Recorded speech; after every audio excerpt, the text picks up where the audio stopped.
আজকে বানিয়ে নেব মটন টিকিয়া। সকালে তো মেয়েকে বলাই হয়নি, আমি চুপিসারে টিকিয়াগুলো বানিয়ে রেখেছিলাম। মেয়ে এসে বলল, মা বাবাকে কিছু অর্ডার করতে দিলাম। আমি বললাম, বাবাকে শিগগিরই অর্ডারটা ক্যান্সেল করতে বল, আজকে একটা দারুণ রেসিপি বানাচ্ছি রাতে। দেখুন, এখানে মটন টিকিয়া বানিয়ে রেখেছি, এখানে মশলাটাও পেস্ট করে রেখেছি। মশলায় আছে কাজু, মগজ, রসুন, আদা, কাঁচা লঙ্কা বাটা, আর দিয়েছে 2 চামচ টক দই। দেখুন, এখানে পরিমাণে লবণ দিলাম, দেব রঙের জন্য কাশ্মীরি লাল লঙ্কার গুঁড়ো।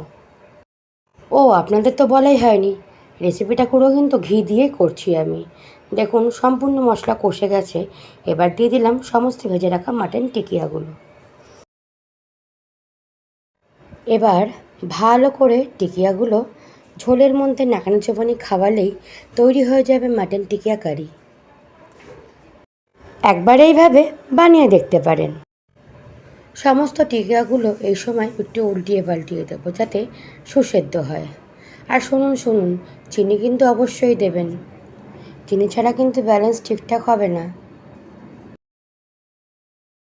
পরে আবার আমার দোষ দেবেন না, বলবেন কী রান্না শেখালেন, রান্নার কোনো টেস্টই হয়নি, এ আবার কেমন রান্না।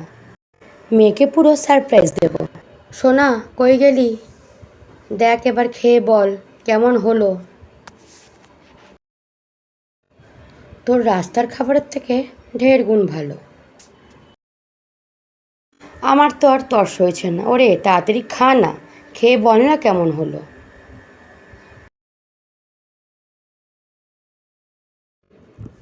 দারুণ হয়েছে খেতে, অসাধারণ হয়েছে। ঠিক এই কথাটাই আমি শুনতে চেয়েছিলাম। আপনারা বাড়িতে অবশ্যই একবার বানিয়ে দেখবেন। টাটা বন্ধুরা।